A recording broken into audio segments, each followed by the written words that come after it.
Hello and welcome to Through the Bible with Les Feldick. An Oklahoma rancher and farmer, Les Feldick has been teaching homestyle Bible classes for 20 years in Iowa, Oklahoma, and Texas. Les Feldick's unique style of Bible teaching has made the books of the Bible come to life. When Les is teaching, it's so interesting that people say time just seems to fly by. And now, here is Les Feldick.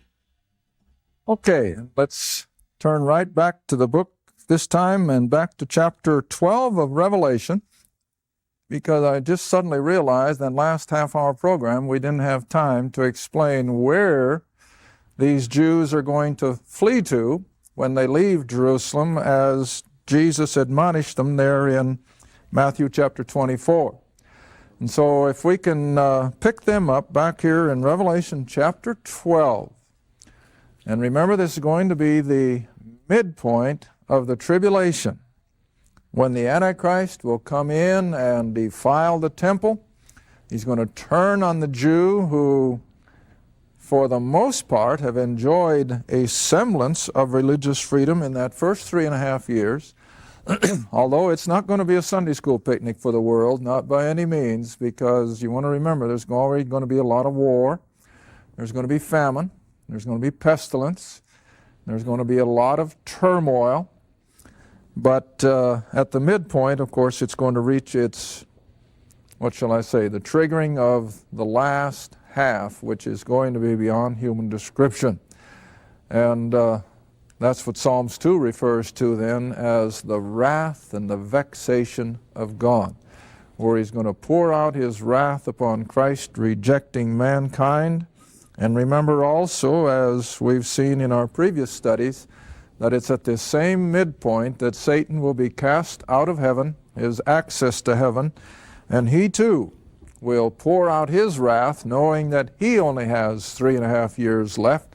And so I just call it a double-barreled attack on mankind. The wrath of God, the wrath of Satan, and all of nature is going to feel it. But remember, the end result of all this is to pay off the curse so that the earth can come out from under it, be delivered from it, and go into the millennial reign of Christ. Now, someone was just telling me, I think this morning or since we've been here, that they had a tape on Mount St. Helens. Who was it? Somebody in here, wasn't it? No? Time goes that fast. Must have been last night, someone told me, that they had a videotape on Mount St. Helens showing the miraculousness of how fast the ecology recovered after that tremendous volcano. You remember when the whole top of the mountain blew away? Well, I've referred to it over the years in my classes that that's a good example of how quickly God can prepare the planet for the millennium, even after the ravages of the tribulation. That it wasn't but just a year or two after the event happened that scientists were amazed at how fast the fauna and the herbs and the life came back. But now, 14 years ago already, I guess it's almost more beautiful than it was before. But anyhow, someone told me they had a videotape of that, and I was, by all means, I want to see that. So anyway, at the midpoint of the tribulation then, the ones we talked about in our last program, fleeing from Jerusalem, that cross-section of Israeli society, and they will flee to the mountains, we think, to the southeast of Jerusalem. Some feel it might be the ancient city of Petra. Personally, I don't think that's going to be big enough, but it's a possibility. And I think the direction is probably apropos. But now here in Revelation chapter 12, you remember, Israel, of course, is the woman in this chapter. And dropping down to verse 3, there appeared another wonder in heaven. Behold, a great red dragon, which of course is Satan, having 7 heads and 10 horns, indicating his power, 7 crowns upon his heads. Verse 4, his tail drew the 3rd part of the stars of heaven. And I have to think that reverts back to Ezekiel, 28, Isaiah 14, when he said, I will be like the Most High. I will ascend above the sides of the north. I will be like God. And in his fall, in his rebellion, evidently a third of the angelic host followed him. And those are the angels that you'll find in the little book of Jude then, who left their first estate. But anyway, the red dragon here, his tail draws the third part of the stars of the angels. Verse 4, continuing on, and he did cast them to the earth, and the dragon stood before the woman, that is Israel, which was ready to be delivered for to devour her child as soon as it was born. Now that's speaking of Christ being born at Bethlehem. And how was he standing ready to devour it? By Herod's decree to kill all the boy babies under the age of 2 in order to stop God's plan of redemption. And then verse 5, she, the nation of Israel, brought forth a man-child, the Christ, who was, now this is a future statement again, to rule all nations, which of course he will do at his return and setting up his kingdom. And her child, that is the Son, the Christ, was caught up unto God, that is at his ascension, of course, in Acts chapter 1, and to his throne. Now verse 6, and the woman, now this is the cross-section of Jews in Matthew 24, the woman fled into the wilderness. In other words, into a more or less uninhabited area. The woman fled into the wilderness where she has a place, now watch this language, prepared of God. The Israeli government isn't going to do it. The rabbis aren't going to do it. But God is. And he's going to prepare a place for this escaping remnant that they should, that is the Godhead, that's why the plural pronoun they, that the Godhead should feed her, the remnant, 1,260 days. That's 3.5 years. So here you have the remnant of Israel having escaped in a place where God is going to protect them. He's going to provide all their needs. Now, I remember I said in the last program, all of this is a direct parallel with the Exodus from Egypt. And just as surely as God providentially and miraculously brought the nation out under Moses, took them into the wilderness, and what did he do? Provided all their food needs, provided their water, their shoes didn't wear out, their clothes didn't wear out, and he sustained them there for that 40 years. Well, if he could do that with several million people and all their livestock for 40 years, then I have no trouble believing that he can do it with a smaller remnant for 3.5. And so he will totally protect them from all the ravages that will be going on around them. Miraculously, that little portion of the planet won't come under the upheaval of the volcanic earthquake activity that will be taking place everywhere else, but they're going to be in total safety, in security, for 3.5 years. Then you come across the page, at least in my Bible, to verse 13. And when the dragon, Satan, but we have to understand that it's at this same midpoint that Satan indwells the man Antichrist. At the crucial point. Now just reflect back a moment, those of you who know your Bible. When did Satan indwell Judas? What particular moment? Do you remember? It was at a crucial moment when Satan entered in. Well, you remember they were up there at the Last Supper in the upper room? And Jesus said, one of you will betray me. Remember the setting? And when Judas said, is it I? What did Jesus answer? You've spoken. What happened? Satan entered into him. And from that moment on, Judas then became an instrument of Satan. That's why he was able to betray him in the garden. And of course, and then when he tried to resist the power of Satan and throw the silver at the feet of the priests there at the temple, what happened? Well, I'll explain that more in detail if we have time to go into the book of John a little bit before we go to Acts. But see, the language is kind of confusing. In one scripture, it says that he went out and hung himself. But in another place, it says that he fell headlong and his innards actually gushed out. Well, now, that doesn't equate, does it? But I think what really happened when he tried to rebel against Satan, Satan actually just almost exploded the man. In fact, the language is such that he was catapulted. And as he was catapulted, of course, he burst asunder, as it says in 1, but I think as a result of it, he ended up hanging on a pole. And so Scripture was fulfilled that he hung himself, and yet he fell headlong and burst asunder. And that was because of the power of Satan as it was leaving Judas. But anyway, we have the prelude of this, that Satan can indwell a man, and he will, this man Antichrist. He will just literally indwell him. And from that point on, everything the Antichrist says and does is going to be a word and an act of Satan himself. All right, so here we have the midpoint now. Satan has indwelt the man Antichrist. He becomes almost what you can call a superhuman being. And when he saw, that's why the language is the way it is, when Satan, through the man Antichrist, saw that he was cast unto the earth, he persecuted the woman, that is Israel, who brought forth the man-child.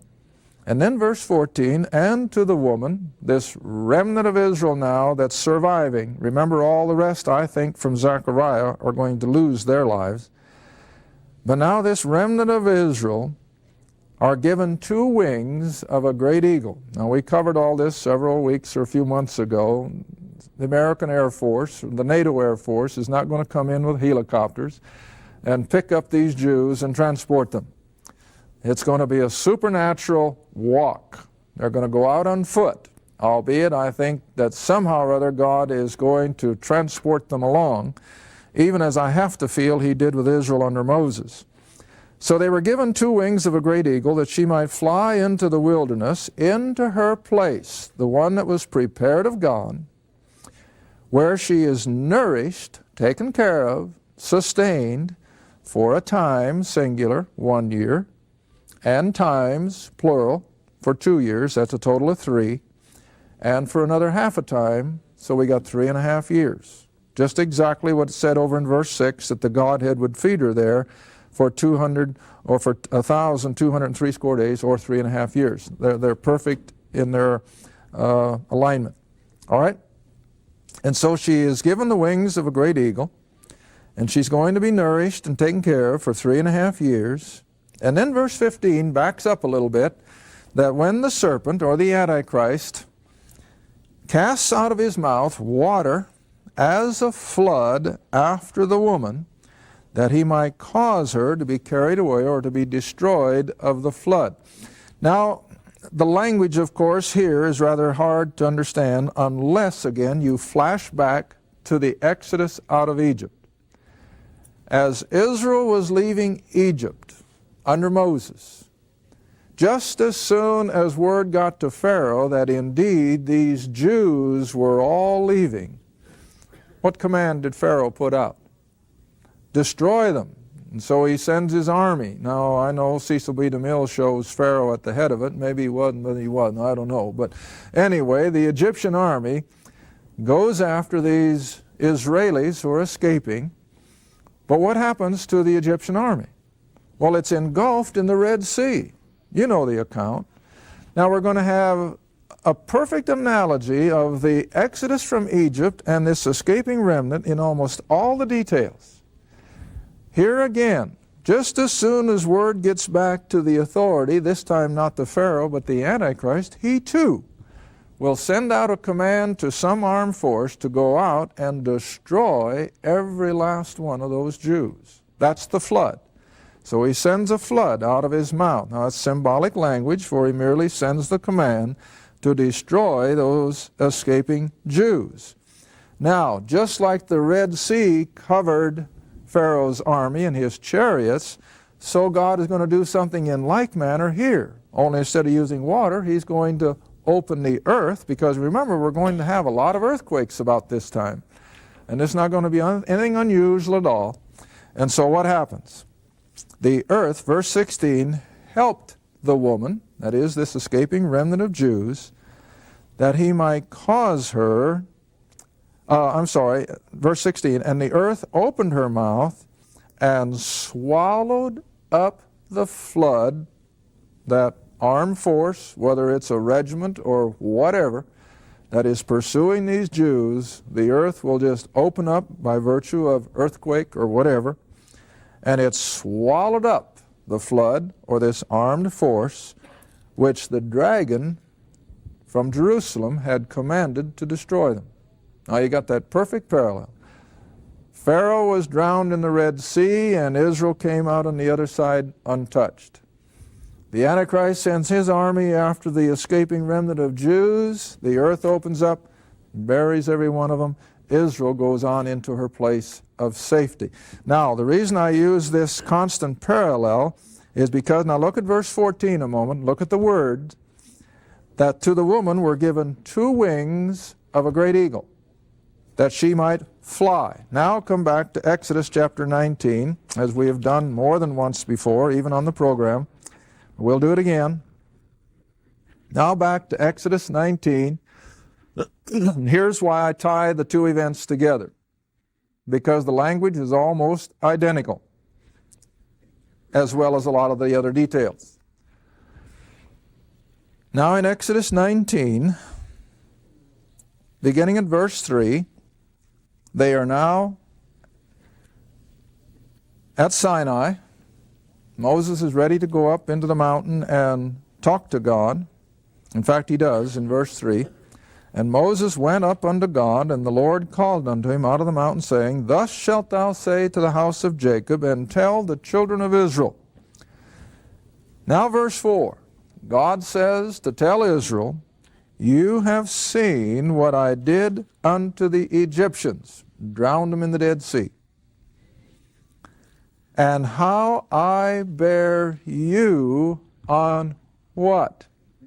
Eagle's wings. Well, now my big question always is, did those Jews sprout wings and fly? Well, you know they didn't. What'd they do? They walked. They took their flocks and their herds with them. But I have to feel that considering the space that they covered, I think God sort of moved them along providentially. He must have to take that many people and all their livestock that far in that period of time, supernaturally. But whatever. They didn't sprout wings and fly. They walked. And the same way with this escaping remnant. They're not going to get in a convoy of army trucks. There's not going to be a bunch of helicopters swoop down and pick them up. But they're going to walk, see, and that's why Jesus said back in Matthew 24, pray that it's not on the Sabbath, so that they wouldn't be limited by how far they could walk. He says, pray that not be in the winter, and Dr. Bellamy pointed out, see, that's also the time when the Jordan River is at flood, if it's in the springtime, and winter, late winter, that's when they get all their rain and their moisture, you know. And then, of course, just simply the misery of trying to negotiate those miles under cold, wet, windy conditions. And so he says, pray that not be in the winter. But there's the parallel. That just as surely as Israel came out of Egypt and was pursued, and God providentially and sovereignly destroyed the Egyptians, so this escaping remnant of Jews that come out of Jerusalem will also be providentially escorted and protected, that nothing or anyone can touch them or harm them for that next 3.5 years. Now I hope we've clarified that. That came up the break that I didn't have time to show where this escaping remnant will go, but somewhere in the mountains south and east of Jerusalem, and God will providentially watch over them until the end of the tribulation is run. All right, now then, if you'll come back with me once again, we want to move on. I thought I told the people here in the studio that I was going to finish Matthew today, but no way. I suppose it'll be at least one more taping and maybe even 2. And I'd also like to spend at least a program or 2 in the Gospel of John before we go into the book of Acts. But we'll see how the Lord leads in those things. All right, now if you'll come back with me to Matthew 24, let's drop down to verse 27. And remember, these are all spoken by the Lord himself to the 12 as they are now on the Mount of Olives.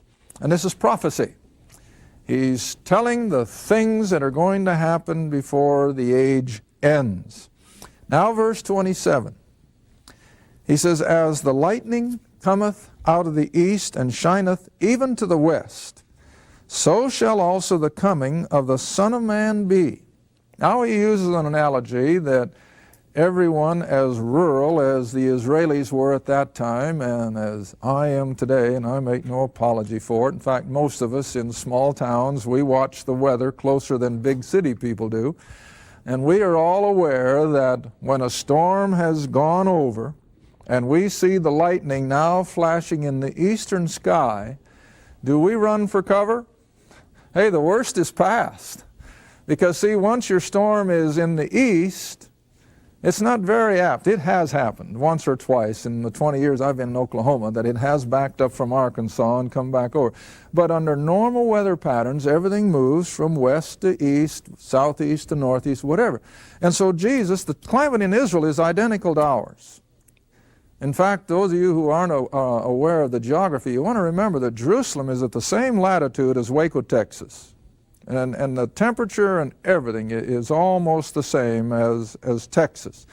And so Jesus is using weather analogy that they all understood. That when you see lightning in the east, you know the storm is past. Well, what's the storm he's talking about? The tribulation. See, it's over. It's done. It's gone.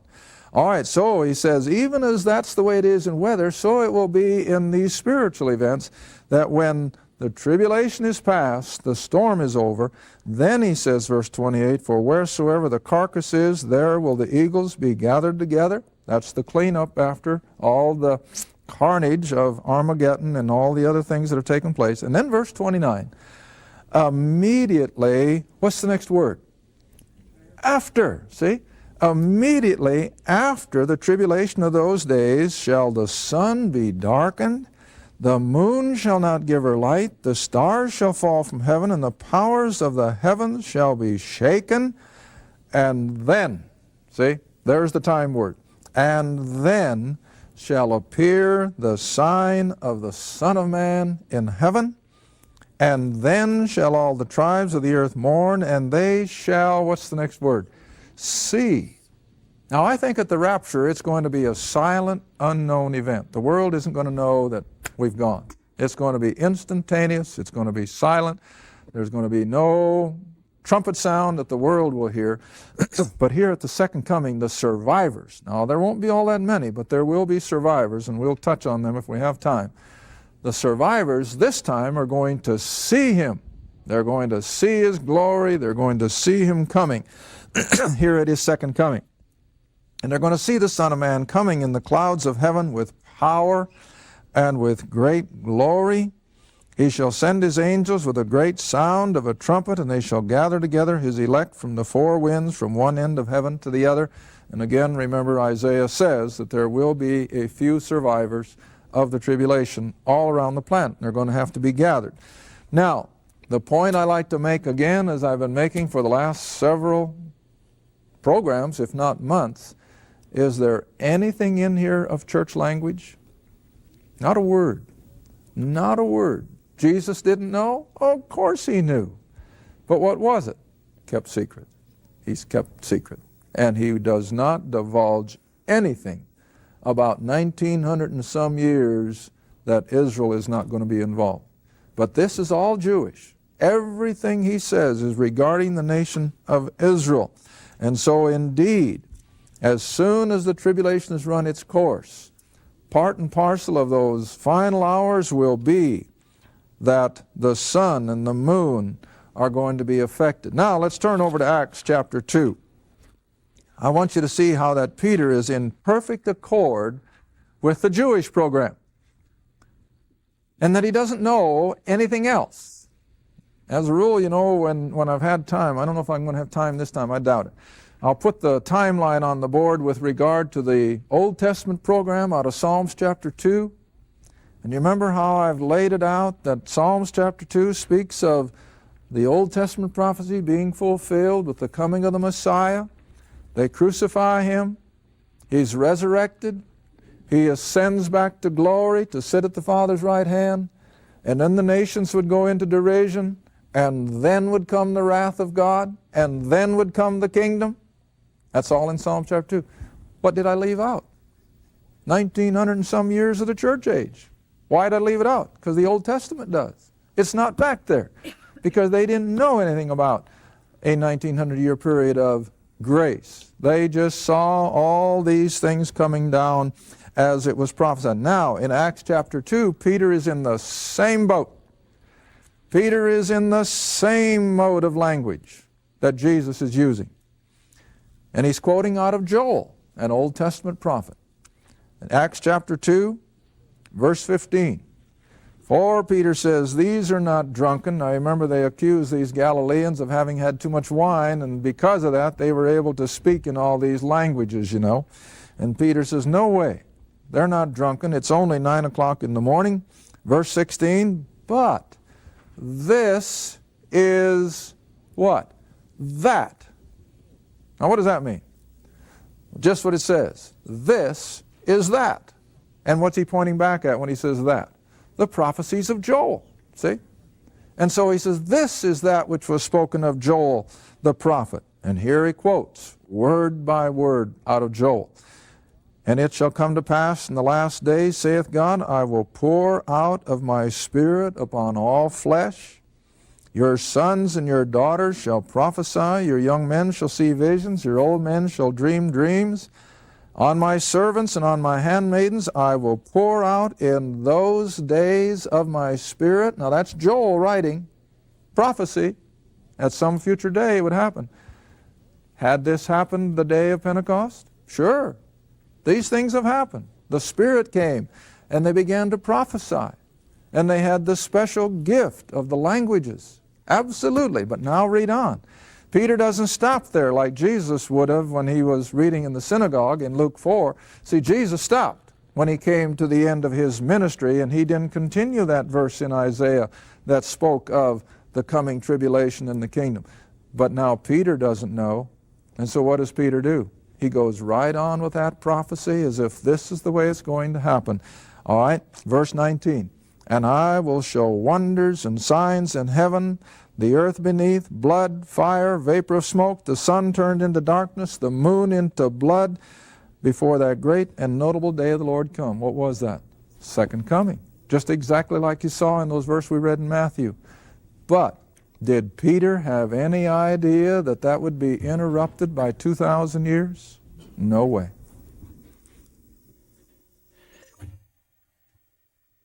Thank you for watching Through the Bible with Les Feldig, a weekly Bible study. If you would like more information about the Les Feldig Ministries, a Bible study in your area, or about this program, write to Les Feldig Ministries, Route 1, Box 760, Kinta, Oklahoma, 74552. That's Route 1, Box 760, Kinta, Oklahoma, 74552. Through the Bible with Les Feldig is viewer supported, and your gift is appreciated. Thank you, and be sure to tune in next time for Through the Bible with Les Feldig.